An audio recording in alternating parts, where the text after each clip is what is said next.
Hello and welcome to my channel Polyglot Reading, where I present books that I came across and fell in love with when reading great literature in foreign languages, and where I focus on books that deserve to be considered classics in their original language, but that for some reason I haven't made it across the border into other languages, although in most cases good translations are available. Today's book is Le roman d'un enfant by Pierre Loti, written in 1890, and this is really a little treasure of French fin de siècle literature. The English title is The Story of a Child, or the German title is Roman eines Kindes. This is a recollection of childhood memories in provincial France in the second half of the 19th century. And it is based on the author's actual childhood, but it is not an autobiography narrating adventures or big events. It is more a daydream type approach to revisit in some more impressionistic snapshots a series of moments from the narrator's childhood that are still present in his memory as very vivid recollections, and that had a formative effect on his life and on his character. The focus is not on the actual events. They are not spectacular at all, but the focus is on the emotions and on the inner experiences that the narrator child had gone through in these moments, and that he is now also commenting on how these experiences and the memories about it have formed his personality and are still doing so. The novel is written in first-person perspective as a series of very loosely connected scenes from the narrator's childhood, only in a very rough chronological order and without an apparent storyline at the surface. But still, in the end, the reader gets the impression of having a fair picture of the atmosphere and the key formative events of this childhood and of the narrator's character. It is written in a quite simple but still captivating language, and Pierre Loti is a master of explaining the deeper meaning of the little incidents that happened in this childhood, and explaining his thoughts and emotions and daydreams. And I consider this a perfect read for those of you who are also fond of their childhood memories, who like to relish the recollection of past events and daydreams. And if you like to reflect on how these events and emotions and thoughts of your past have formed and are still forming your character and your identity, and if you also can enjoy looking back into your childhood and into your formative years with that mixture of gratitude and joy and sometimes also a bit of melancholy, I think this book is just a perfect read for you. Let me give you just a few examples of some of the scenes that may help you to decide whether this is something you are likely to enjoy. In one of the very first chapters in the book, the narrator gives a very vivid impression of a cozy afternoon scene in the living room at his home in rural France.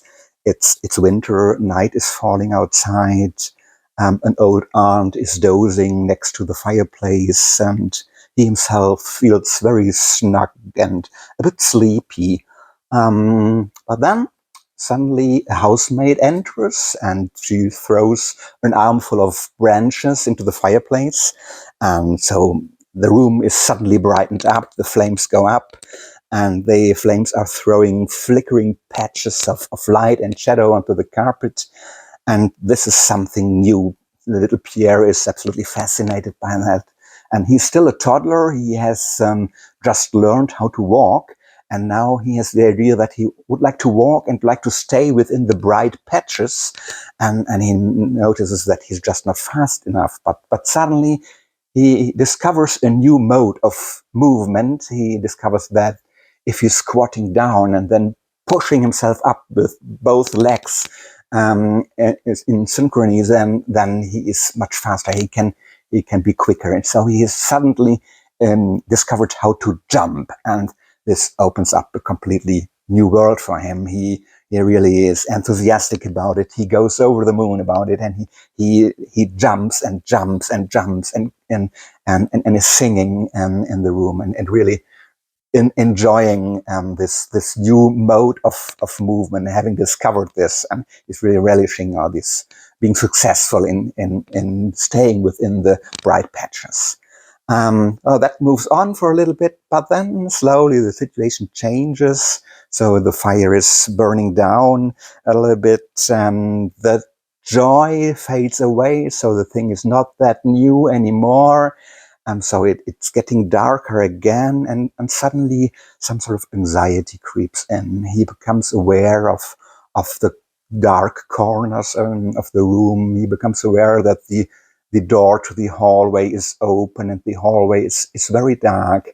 And he suddenly remembers that his mom has gone out, has left the house in the afternoon, and she's not yet returned. And he really becomes very anxious. So will she ever return? Or I am lost with this dark room and the dark hallway. And so he really very vividly describes this change of emotion. And then again, another sudden turn when he hears the door opening, and the mother returning, and everything is joy again, and his world is whole again. So it's a very great scene at the very beginning of the book, and I hope that I could deliver some of the atmosphere that the author describes here. A second great scene is when the little child, for the very first time, sees the ocean. In fact, it's the Atlantic Ocean, and he has heard of it because the family is living not far away from the ocean, but he has no real idea what it is.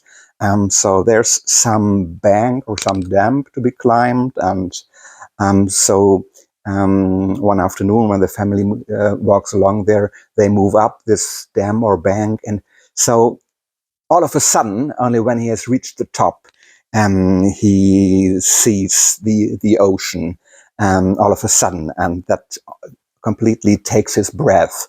This is by far the largest object he has ever seen. It's beyond all his imagination, and although it's a very calm day, he is overwhelmed by this gigantic moving mass.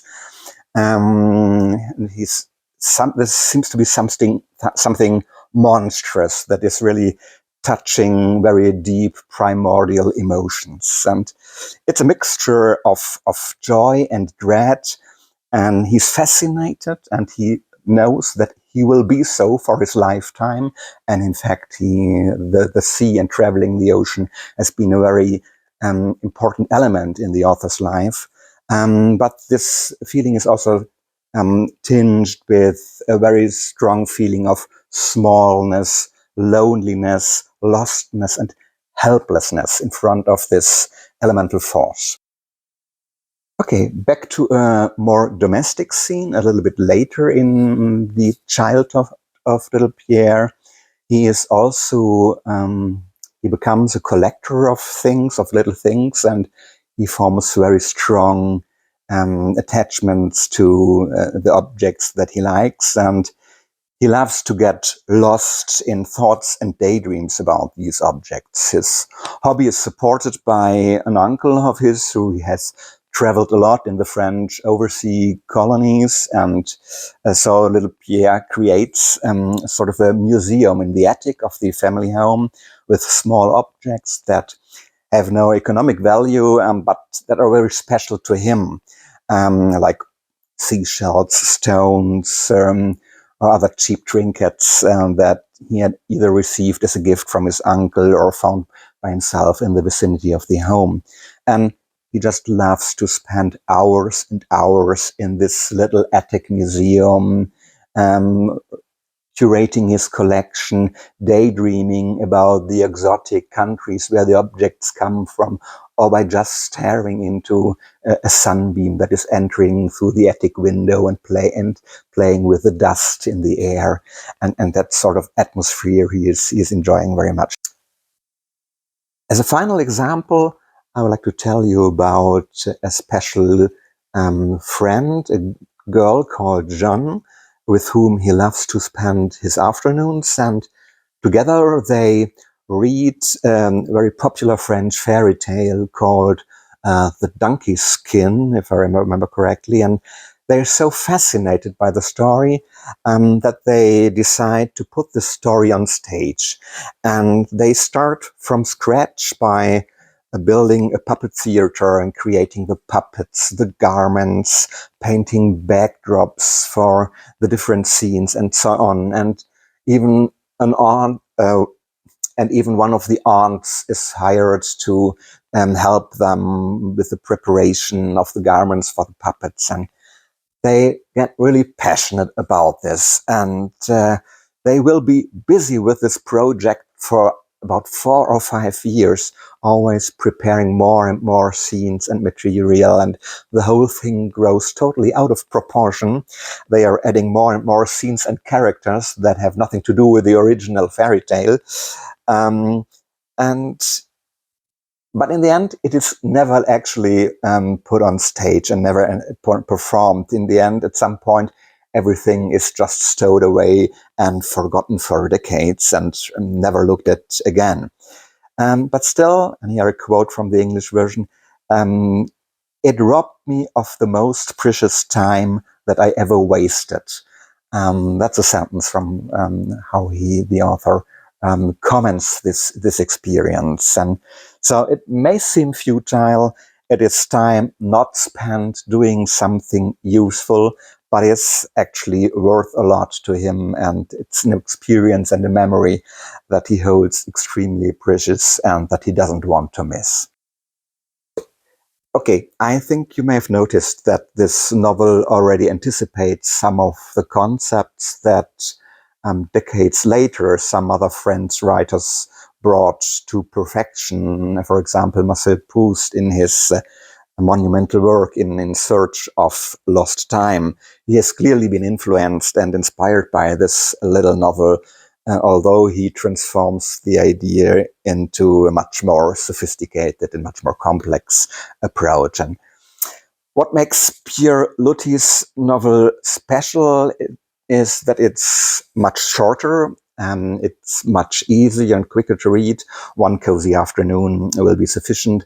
And you can see these great literary ideas about memory and its impact on our character really in their infancy. So if you're a daydreamer, if you're curious about how our memory works and how it forms our personality, if you also have a proclivity towards curating your own childhood memories, this might be a book for you. So it's a book for both types of readers. It's perfect for those who have already read Marcel Proust and enjoyed this impressionistic way of evoking and reconstructing memories from childhood and adolescence. But it's also great for those who have always been willing to read Proust, but have been scared off by the sheer length and complexity of Proust's work. I think the novel and this basic idea of thinking and analyzing memories is also a nice and valuable counterpoint to the currently omnipresent idea and concept of mindfulness, at least in its more reductionistic form of focusing only of the single moment and thinking and living exclusively in the here and now. Don't get me wrong, there's nothing wrong and bad with the concept of mindfulness. I think that this is also an important counterweight in our today's hectic world, with its hustle and bustle, in our world that forces us always to think ahead and make us want more and better and quicker. And mindfulness is also a perfect and a powerful antidote in times of anxiety and stress, and it helps putting things into the right perspective and dimension. But it may bear the danger of neglecting the importance of our past. And I think books like these can help to avoid this mistake. For me, personally, memories of my past are really an essential part of my personality. And I think that this is not just my own personal experience, but that holds true for many of us in a more general way. Our personality is clearly formed by our past and by our memories of the past, and not just by the events, how they actually happened, but by the way how we remember them and how we interpret them, and by the way we give meaning to these events and to our memories and to the role that they played in forming our character and our opinions also on certain places and people, events and ideas and so on.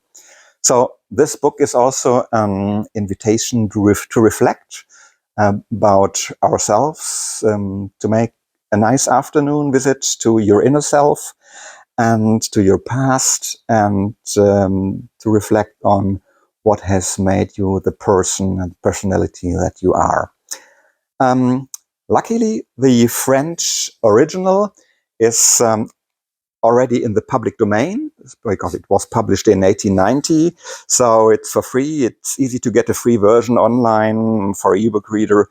I used this as well because French is still my weakest language, and so I had the French original on my Kindle, but I read it side by side with a physical copy of the German translation. That helped me a lot, and this was published by the Swiss Manesse Verlag, which is, by the way, one of my favorite publishers for books in German language, because they make this very nice series of literary classics. Maybe I'll make a bookshelf tour about my Manesse collection one day in a later video. If you're looking for an English translation, this is also already in the public domain because there's no very old but still good English translation available. Please check the information below the video where I'll provide you with the link.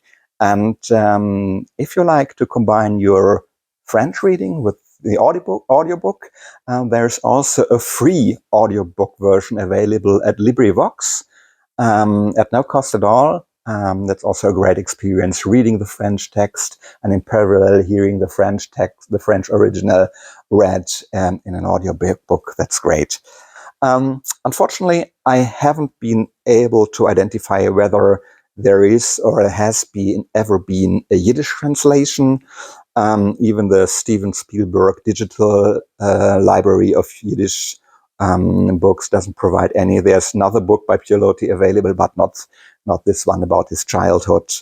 But if you happen to know something about a Yiddish version, so please let me know. Italian translations are also available, and again on this one I will provide a link in the section below. That's it for today. Pierre Loti, The Story of a Child. If you have a comment on this book or on this video, please write a comment down below. You can do so in any of my 5 languages: German, English, Italian, French, or Yiddish, and I will try to answer in the language that you choose. And please let me know whether you have read anything else from Pierre Loti, whether you have read this book and you liked it, or similar books that you would like to recommend. I would be very happy to receive your comments. So that's it for today. Thank you. Take care. Bye-bye. And ciao.